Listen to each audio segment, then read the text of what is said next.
बड़ी खबर का रुख करते हैं बीजापुर से, जहां पे सुरक्षा बलों और नक्सलियों में मुठभेड़ हुई। नेशनल पार्क इलाके में चल रही है मुठभेड़ और मुठभेड़ में कई नक्सलियों के मारे जाने की भी खबर निकलकर सामने आ रही है। आज सुबह से ही यहाँ पे मुठभेड़ जारी है। देखिए यहाँ पे नक्सलवाद को खत्म करने के लिए, नष्ट करने के लिए किस तरीके से यहाँ पे मुठभेड़ चल रही है और इसको लेकर जानकारी निकलकर सामने आ रही है कि सुबह से ये एनकाउंटर जारी है और मुठभेड़ में कई नक्सलियों के मारे जाने की खबर निकलकर सामने आ रही है। नेशनल पार्क इलाके में ये मुठभेड़ चल रही है। बीजापुर से बड़ी जानकारी इस वक्त हम आपको दे रहे हैं, जहां पे सुरक्षा बलों और नक्सलियों के बीच मुठभेड़ की खबर निकलकर सामने आई, जहां पे देखिए नेशनल पार्क इलाके में ही मुठभेड़ चल रही है और मुठभेड़ में कई नक्सलियों के मारे जाने की भी खबर निकलकर सामने आई है। दरअसल आपको बता दें कि सुबह से इस इलाके में एनकाउंटर चल रहा था और ये खबर निकलकर सामने आई थी छन छन कर, और अब जो ये जानकारी निकलकर सामने आ रही है कि नक्सलवाद को खत्म करने के लिए, पूरी तरीके से नक्सलवाद के फन को कुचलने के लिए आज की ये खबर एक और कदम आगे बढ़ाते हुए नक्सलवाद को खत्म करने के लिए, क्योंकि मार्च 2026 तक का जो डेडलाइन दिया गया है उसी के तहत नक्सलवाद का अब देखिए माओवाद का, उसके विचारधारा का अब ये खात्मे की तरफ बढ़ता हुआ। विकास तिवारी ज्यादा जानकारी के साथ फोन पर जुड़े हैं। विकास, एक बार फिर से ये मुठभेड़ की जानकारी निकलकर सामने आ रही है, कहां पर चल रहा है, कौन सा इलाका है और क्या जानकारी, क्योंकि कहा जा रहा है कि कई नक्सलियों के मारे जाने की भी खबर है। देखिए, बीजापुर जिले का ये इंद्रावती टाइगर रिजर्व का इलाका है, जिस इलाके में अब तक जो प्राथमिक सूचना निकल कर आ रही है कि 4 माओवादी मारे गए और हालांकि किसी भी पुलिस अधिकारी ने इस मुठभेड़ को लेकर कोई पुष्टि वाली बयान नहीं जारी किया। कारण ये कि अभी भी एनकाउंटर चल रहा है, पूरे इलाके को घेर कर रखा गया है। लंबा ऑपरेशन है, काफी पहले से इसको लेकर तैयारियां की गई थी और उस तैयारी को लेकर जो है आज सुबह से ही मुठभेड़ शुरू हुई है। ये भी बताया जा रहा है कि उस इलाके में बड़े माओवादी जो हैं वो एकत्रित थे, कहीं न कहीं अपने आप को बचाने की कोशिश, क्योंकि जिस तरह से लगातार माओवादी लौट कर आ रहे हैं और जिस तरह से बीजापुर में एक बड़ा ऑपरेशन लॉन्च करने की जानकारी पिछले 3-4 दिनों से चल रही है, तब पूरे इलाके को इस तरह से घेराबंदी करके रखा गया है कि कोई भी माओवादी अपने इलाके से मूव नहीं कर पा रहा है। और यही वजह है कि जब इस इलाके में इनके रुकने की जानकारी मिली, तब इस ऑपरेशन के आधार पर 3 जिलों से फोर्स को लॉन्च किया गया है। और इस लॉन्च के बाद अब यहाँ पर सेंट्रल कमेटी के एक संग्राम, उसके बाद में डीवीसीएम है दिलीप बेड़का, जो केजेडसीएम है मोहन करती, इस तरह के माओवादियों के होने की भी सूचना है जो पूरे जवानों के उसमें घिरे हुए हैं। जी विकास, आपके सोर्सेस हमेशा से पुख्ता होते हैं, ऐसे में कितने माओवादियों को घेर के रखा है और कौन कौन से बड़े कैडर के माओवादी यहाँ पर इस इलाके में शामिल है?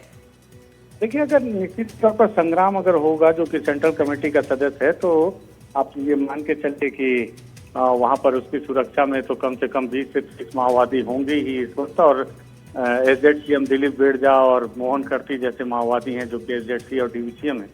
तो कुल मिला के, हालांकि जिस तरह से अभी संख्याओं में कमी की गई है सुरक्षा गार्डों में माओवादियों के, तो 30 के लगभग आसपास माओवादी होंगे और इसी आधार पर ही 3 जिलों से फोर्स को वहां पर रवाना किया गया था, क्योंकि माओवादियों की संख्या के हिसाब से इंद्रावती टाइगर रिजर्व का जो घना जंगल है उस हिसाब से भी ये मुठभेड़ में जवानों को तैनात किया गया है। हालांकि पूरी जानकारी पुलिस के अधिकारी अभी भी गोपनीय रखे हुए हैं। उनका मानना है कि ऑपरेशन जब समाप्त हो जाएगा तब इस पर विधिवत जानकारी देना ही उसी को बचे। ठीक है विकास, आप बने रहिए हमारे साथ। इसी बीच एक और बड़ी खबर का रुख करते हैं सुकमा से आ रही, जहां पे हिडमा की मां का बड़ा बयान, हिडमा से मुख्य धारा में लौटने की अपील की है। घर आ जा बेटा, बोल रही हूं मैं। और हिडमा की मां का ये बयान है कि घर आ जाओ, कमाई करके खाएंगे, जनता के साथ जी लेना, आ जाओ। कल हिडमा की मां से मिले थे डिप्टी सीएम और हिडमा से सरेंडर करने की अपील की थी। विकास लगातार हमारे साथ बने हुए हैं। विकास, कल ही डिप्टी सीएम ने हिडमा की मां से कहा था कि अभी भी वक्त है मुख्य धारा में लौटने की, ये बात कही थी और आज देखिए हिडमा की मां का ये भावुक अपील। जी बिल्कुल, देखिए जिस तरह से माओवादियों के खिलाफ ऑपरेशन भी चल रहे हैं और लगातार सरकार साम दाम दंड भेद जैसी सारी रणनीतियां अपना रही है। यहाँ पर विजय शर्मा लगातार ये भी आह्वान कर रहे हैं कि अगर माओवादी लौट कर आते हैं तो रेड कॉर्पेट बिछाकर उनका स्वागत किया जाएगा, जिसका उदाहरण बीते दिनों जगदलपुर में जब 210 माओवादी लौट कर आए और कांकेर में 21 माओवादी लौट कर आए तो देखने को मिला। सरकार ने वाकई वहां पर रेड कॉर्पेट बिछा कर रखा था और उनके स्वागत में कोई कोर कमी नहीं छोड़ी गई थी।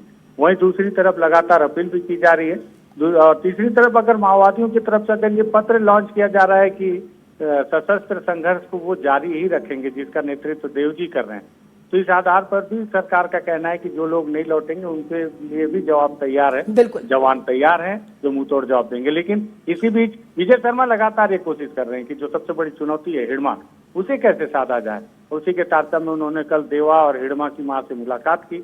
उनकी मां ने गोंडी में एक भावुक संदेश दी, अपील किया है। जी विकास, क्या इस अपील का असर होगा? देखिए, अपील का असर ये तो समय बताएगा। हालांकि मां के द्वारा की गई अपील कई बार भावुक होती है और कई बार वो कारगर भी होती है। ऐसे कई उदाहरण हैं, संगठन में भी कई उदाहरण हैं कि जब माँ बाप या परिजनों ने अपील की है तो माओवादी चाहे जितना भी कट्टर रहा हो या लंबे समय तक रहा हो, लेकिन वो लौटकर आ गया है। तो इसी उम्मीद से डूबते को तिनके का सहारा वाली बात है कि एक आखिरी किरण के तौर पर यह प्रयास भी किया जा रहा है, उनकी मां से भी अपील करवाई गई। अच्छा, कल जो डिप्टी सीएम ने मुलाकात की, साथ बैठकर खाना खाया, और इस मुलाकात के बाद माओवाद संगठन में किस तरीके से हलचल है?